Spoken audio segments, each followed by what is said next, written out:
Vaxtınız xeyir olsun əziz tamaşaçılar və dəyərli izləyicilərimiz. Hər birinizi İKİSAHİL İnternet Televiziyasının efirindən salamlayıram.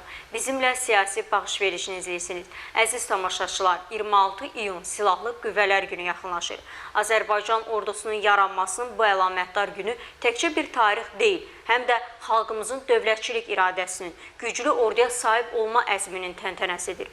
Bu önəmli gün ərəfəsində biz də verilişimizdə müasir Azərbaycan ordusunun keçdiyi inkişaf yolunu, Ulu Öndər Heydər Əliyevin ordu quruculuğunda tarixi rolu, həmçinin cənab Prezident İlham Əliyev tərəfindən həyata keçirilən geniş miqyaslı islahatları müzakirə edəcəyik. Studiyamızın bugünkü qonağı Milli Məclisin deputatı Bəhruz Məhərrəmovdur.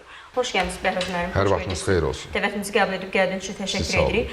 Bəhruz müəllim, Ulu Öndər Heydər Əliyevin vurğuladığı kimi xalqla ordunun mənəvi birliyi güclü bir dövlətin, güclü bir xalqın yaranması deməkdir. Sizcə ümumiyyətlə bu birlik bugün özünü necə göstərir? Bu barədə nə demək istərdiniz? Buyurun.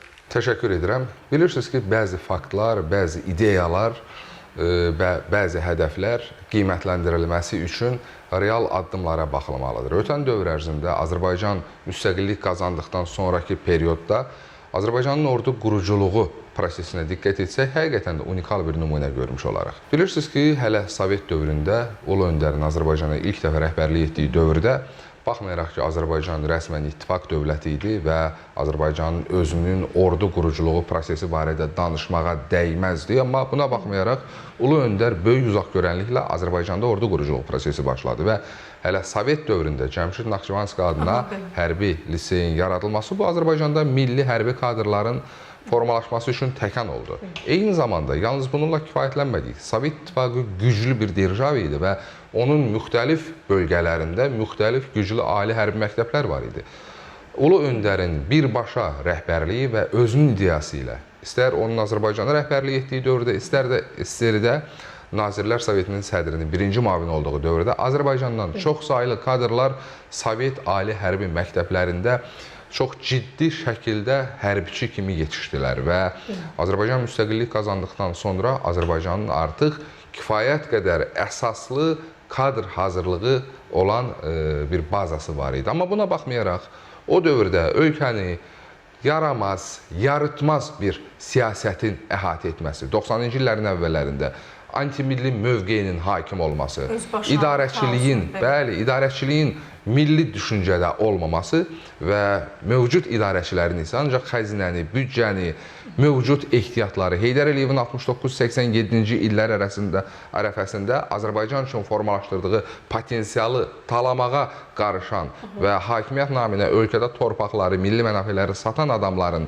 o dövrdə idarəçilikdə olması, bax o hərbiçilər ki var idi Ulu Öndərin dövründə yetişən, onları müxtəlif qruplara böldü. Hər bir nazirin bir silahlı dəstəsi oldu, hər bir qruplaşmanın bir ordusu oldu. Nəticə etibarilə Azərbaycan işğala məruz qaldı. Yəni Azərbaycanın kadr potensialı doğru istifadə edilmədiyi üçün insanlar ya hərbidən getdi, ya gedib Rusiyada xidmətlərinə davam etdilər və yaxud da ölkədə alətə çevrildilər hansısa qruplaşmaların. Ulu Öndər belə bir vəziyyətdə yenidən hakimiyyətə gəldikdən sonra açıq şəkildə ideya ortaya qoydu. Birincisi, xalq ordu birliyi yaradılmalıdır. İkincisi, gənclər. O gənclər ki, 90-cı illərdə artıq orduya da inam qalmamışdı və artıq insanlar bilirdilər ki, vahid ordu idarəçiliyi olmadığı üçün xidmətin də vətənə, dövlətə onların gözlədiyi faydası olmayacaq. Və buna görə də Ulu Öndər bax belə bir nizamı dağıtdı. Nəticə etibarilə 60-cı illərdə arzuladığı o formatı gətirdi. Milli ordu quruculuğu başladı. Xüsusən atəşkəs imzalandıqdan sonra ordu quruculuğu üçün yeni bir dövr idi. Mən bir məqamı da deyim. Atəşkəsə qədərki dövrdə işğala, təcavüzə məruz qalan Azərbaycan, məğlubiyyətlər yaşayan o zamanki parçalanmış Azərbaycan hərbi dəstələri Ulu Öndərin hakimiyyətə gəldikdən qısa müddət sonra Füzulidə, Cəbrayılın bəzi kəndlərində keçirilən əməliyyatları Horadizə azad etdilər, Cəbrayılın bəzi kəndlərini, Füzulinin bəzi kəndlərini azad etdilər. Yəni, biz ilk qələbələrimizi məhz Ulu Öndərin Ali Baş Komandanlığında qazandıq. Sonraki dövrlərdə Ulu Öndər orduda ciddi islahatlar keçirdi, NATO ilə tərəfdaşlığımız davam etdi, İsrail ilə güclü əlaqələr quruldu, Rusiyanın özü ilə əlaqələr kifayət qədər hərbi sahədə ciddi əlaqələr quruldu. Bizim hərbiçilərimiz artıq xaricdə yenidən oxumağa başladılar. NATO ilə fərdi tərəfdaşlıq planı və s. ən azı bir neçə plan həyata keçirildi. Sülh naminə tərəfdaşlıq planı eyni zamanda. Daha sonraki dövrdə ordu quruculuğunun ideoloji əsasları kifayət qədər ciddi əsaslarda inkişaf etdi. Azərbaycan gəlincə artıq Azərbaycan ordusunda xidmət etməyin qürurunu yaşamağa başladı. Azərbaycan ordusu və Azərbaycan xalqı arasında birlik və vəhdət təmin olundu və sevindirici haldır ki, Ulu Öndərin siyasi kursu, o cümlədən ordu quruculuğuna baxışı Müzəffər Ali Baş Komandanımız Cənab İlham Əliyev tərəfindən də davam etdirildi və nələrə nail olduq artıq bu sözün əsl mənasında tariximizin qızıl səhifəsidir. Buna bağlı sualım olacaqdır. Sizin qeyd etdiyiniz məsələlərə daha geniş bir aspektə baxsaq, müstəqilliyini itirmək üzrə olan bir dövlət, Ulu Öndər Heydər Əliyevin ordu quruculuğu sahəsindəki atdığı addımlarla belə desək, Azərbaycan bir zəfərdə bir dönüş nöqtəsi yaratdı. Bəs bu arada təəssüratlarınız necədir? Bilirsiniz, ordunun gücünün göstəricisi onun silahlarının sayı, əskərlərinin sayı və yaxud da ki, milli ruh, döyüşkən ruh, məsələn, ayrı-ayrı ölkələrdə bəzi hallarda sorğular keçirirlər, hamı deyir ölkəm üçün ölməyə hazıram, amma real əməliyyatlar, real nəticə olmadıqda bu barədə danışılanlar, deyilənlər pafos və yaxud boş statistikadır. Azərbaycanın Vətən müharibəsinə qədərki dövrdə isə Tovuz döyüşləri, ondan əvvəlki dövrlərdə Günnüt əməliyyatı, ondan öncəki aprel döyüşləri, bunlar hamısı və xüsusən də təbii ki, bu proseslərin şah əsəri Vətən müharibəsidir və eyni zamanda sözün əsl mənasında zərgər dəqiqliyi ilə, dünya hərb əməliyyatında zərgər dəqiqliyi ilə tarixə düşən bizim antiterror tədbirlərimizdir. Bunlar göstərdi ki, Azərbaycan ordusu nəyə qadirdir? Əlbəttə ki, Azərbaycan ordusu Müzəffər Ali Baş Komandanı uğrunda sözün əsl mənasında özünü ölümə verməyə hazır olan gənclərdən ibarət, yetişmiş o hərbi, sözün əsl mənasında ürəyi vətənlə döyünən əsl hərbçilərdən ibarət bir sistem halına düşmüşdü və Azərbaycan ordusunun nələrə qadir olduğunu dünya gördü. Bir vaxtlar Azərbaycan ordusu deyəndə parçalanmış güclər önünə gəlirsə, bugün Azərbaycan ordusu deyəndə ən azı və ən pis halda dünyanın ilk 50 güclü dövlətinin ordusu siyahısında biz öz adımızı axtarırıq. Təbii ki, bu özü də ciddi suallar doğurur. Biz o siyahıda, müəyyən olunan siyahıda elə dövlətlər bizdən irəlidə verilib ki, doğrudan da insanın bəzən gülməyə gəlir. İstənilən Azərbaycan ordusu ən pis halda bugün ilk 30-luqda olan çox güclü ordulardan biridir. Ortada ciddi nəticələr var. Ulu Öndər, mən dediyim kimi, həmişə arzu edirdi ki, biz xalq ordu birliyinə nail olmalıyıq. Biz gənclərin hərbi xidmətə həvəsləndirilməsi, vətənpərvər ruhunda yetişməsi istiqamətində, xüsusən orduda xidmət etməyə lazımlı bir istiqamət kimi baxmasına nail olmalıyıq deyirdi. Müzəffər Ali Baş Komandanımız buna tam mənada nail oldu. Bugün hər bir Azərbaycan vətəndaşı ordu ilə bağının olmasını istəyir. Vətən müharibəsi dövründə, antiterror tədbirləri dövründə ordu ilə əlaqəsi olmayan ümumiyyətlə, yaşlı adamlar, bizim yaşlı nənələrimiz, babalarımız belə ordu üçün cəbhəyə gedən o dəstələr, hərbi kolonlar gedərkən görürdünüz onlar yolların kənarında necə öz duaları ilə, evindəki bir tikə ərzağı ilə necə ordunun yanında olmaq istəyirdi. Baxmayaraq ki, Azərbaycan ordusu tam təhciz olunmuş, tam şəkildə, ali şəkildə sözün əsl mənasında nəzarətdə olan bu proseslər ehtiyac duymayan əlavə yardımlara bir ordudur. Amma Azərbaycan xalqı, bax, Ulu Öndərin, Müzəffər Ali Baş Komandanımızın eyni zamanda Ulu Öndər siyasi kursuna əsaslanaraq həyata keçirdiyi siyasət nəticəsində artıq biz xalq ordu birliyinə nail olmuşuq və bu da bizi qələbələrdən qələbəliyə aparmaqdadır. Bəruz müəllim, Ulu Öndər Heydər Əliyevin ideyalarını cənab Prezident İlham Əliyev beləcə balanslaşdırılmış xarici siyasət kursu nəticəsində çox uğurla davam etdirir. Bəs cənab Prezident İlham Əliyevin bu ümumi ordu quruculuq sahəsində islahatları barədə nə demək istərdiniz? Hansı islahatlar həyata keçirilir? Bilirsiniz, islahatlar kifayət qədər çox şaxəlidir. Müasir dövrdə orduya sahib olmaq və özlüyündə müstəqil iradənin göstəricilərindən biridir. Çünki hər bir dövlət istədiyi orduya, istədiyi silaha sahib ola bilmir. Burada bir mənalı şəkildə cənab İlham Əliyevin şəxsi, personası önə çıxır. Bugün bir çox dövlətlər silah istehsal edir və amma hamı o silahı ala bilirmi? Söhbət maddiyyatdan getmir. Söhbət o silahı satırlarmı? Cənab İlham Əliyev Azərbaycanın, yalnız Azərbaycan rəhbəri kimi yox, bütövlükdə bir sıra iri beynəlxalq təsisatlarda özünü doğrulmuş qlobal miqyaslı lider kimi, həmçinin qlobal nüfuza malik şəxs kimi arzuladığımız istənilən ölkələrdən o silahların Azərbaycana təhciz olunmasına bir mənalı şəkildə nail olub. Məsələn, İsrail bugün çox az dövlətlərə silah satır. Onlardan biri məhz Azərbaycandır. Təbii ki, bizim üçün heç kim heç nə bağışlamır. Biz hər bir aldığımız silahın hər bir qəpiyinə qədər pulunu ödəyirik. Azərbaycanda həyata keçirilən iqtisadi islahatlar, neft, eyni zamanda digər gəlirlərin doğru şəkildə yerləşdirilməsi və bölüşdürülməsi bizə o imkanları yaradıb ki, müasir müdafiə sənayesini qura bilək. İkincisi, təbii ki, islahatlar deyirsiniz, kadr islahatları ilə bağlı ordu strukturlaşması tamamilə yenilənmişdir. Biz o qənaətdə deyilik ki, əvvəlki dövrdə ordumuzun strukturu uyğunsuz idi. Yox, sadəcə hər dövrün bir tələbi var. Məsələn, müəyyən bir kadr dəyişikliyi. Bəli, burada yalnız kadr dəyişikliyi yox, eyni zamanda ordunun özünün strukturunda dəyişikliklər, korpusların sayı ilə bağlı, məsələn, əvvəllər ölkəmizin içinə doğru az qala bir erməni hərbiçiləri gəlib irəliləyib oturub baza qurmuşdular. Qarabağ, Şərqi Zəngəzur. Amma bugün yalnız bizim ordumuz artıq konkret özümüzün arzu etdiyimiz, öz iradəmizdən asılı olan şəkildə dislokasiya olunub.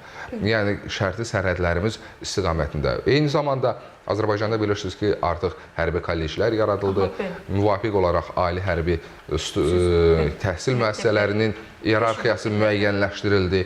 Və bütün bunlar təbii ki, islahatların mühüm hissəsidir. Həmçinin qoşun növləri istiqamətində ciddi islahatlar aparıldı və komando məktəbləri yaradıldı, komando birlikləri yaradıldı. Bununla bağlı suallarım olacaqdır. Komando məktəbləri və briqadarları. Bəs bu barədə nə demək istəyirsiniz? Əlbəttə, bu Azərbaycan ordusunun artıq elit bir formatının yaradılması deməkdir. Artıq Azərbaycan ordusu əvvəlki enerji, əvvəlki maliyyə vəsaiti xərcləməklə daha ciddi nəticələrə, daha möhkəm ordu quruculuğuna nail olur və bu əlbəttə ki, Azərbaycan prezidentinin Müzəffər Ali Başkomandan kimi Azərbaycan xalqına, dövlətçiliyinə verdiyi ən böyük töhfələrdən biridir. Bugün Azərbaycan ordusunun, Azərbaycan komandosunun adı gələndə bizi istəməyən, bölgədə güclənməyimizi arzulamayan güclər, tərəflər, subyektlər artıq tir-tir əsir. Bugün, bax, belə bir vəziyyətə nail olmuşuq, elə bir vəziyyət ki, artıq bizimlə hesablaşırlar.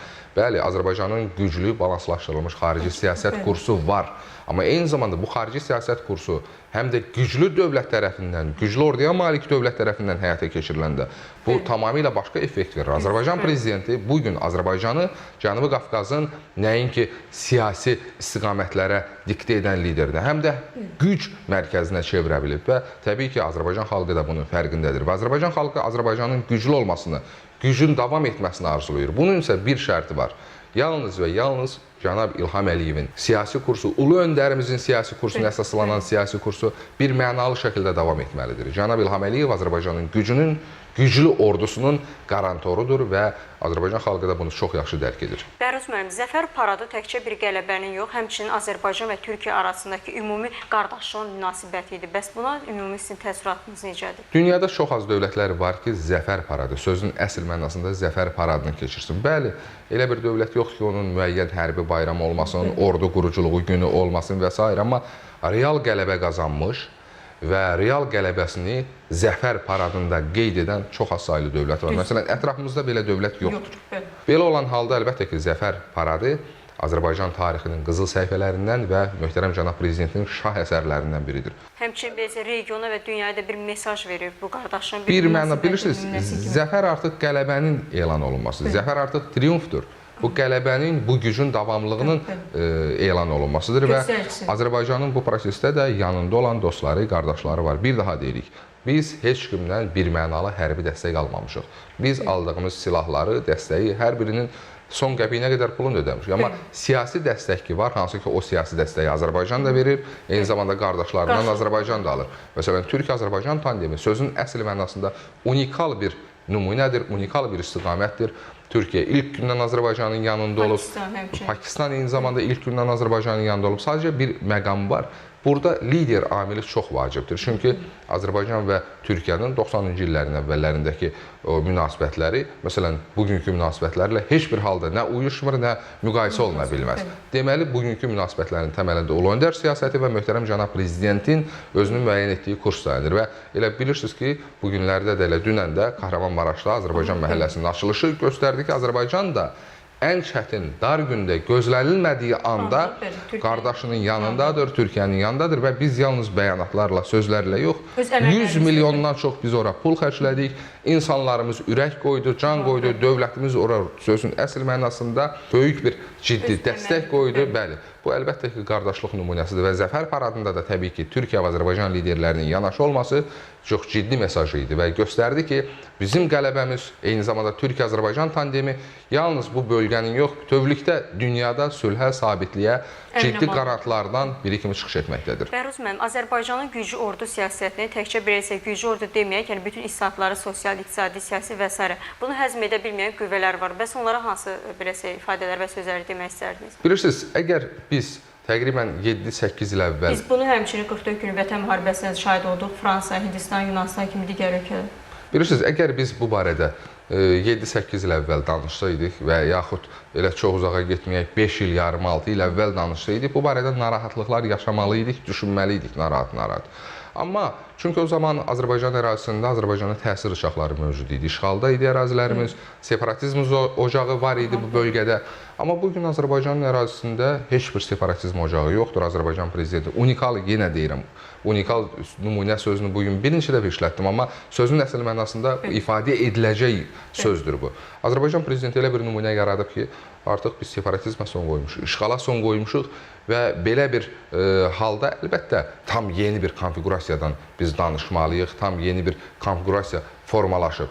Və belə bizim üzərimizdə təsir uşaqları, siyasi iradəmiz üzərində bir iradə olmadığına görə artıq kiminsə bizim qələbələrimizi, kiminsə Müzəffər Ali Baş Komandanımızın yaratdığı geosiyasi konfiqurasiyanı yaradıb yaratmamasından asılı olmayaraq və bir daha deyirəm, bizim bu yaratdığımız formata kimin nə deyib deməsindən asılı olmayaraq artıq bölgədə heç nə dəyişməyəcək. Bu bölgənin iradə sahibi bizik, bu bölgənin iradə sahibi Cənab İlham Əliyevdir və Xalq Ordu Birliyi, Xalq Hakimiyyət Birliyi, bütün bunlar bölgənin, Azərbaycan xalqının və bütövlükdə bölgənin maraq və mənafələrini ifadə edən bu konfiqurasiyanı qorumağa, saxlamağa imkan verəcək. Çox sağ olun Bəhruz müəllim. Siz sağ olun. Görüşünüz üçün təşəkkür edirik. Sağ olun. Belə əziz tamaşaçılar və dəyərli izləyicilərimiz, bugünkü verilişimizin sonuna gəldik. Nəzərinizə çatdırmaq istərdim ki, studiyamızın bugünkü qonağı Milli Məclisin deputatı Bəhruz Məhərrəmov idi. Gələn görüşlərə.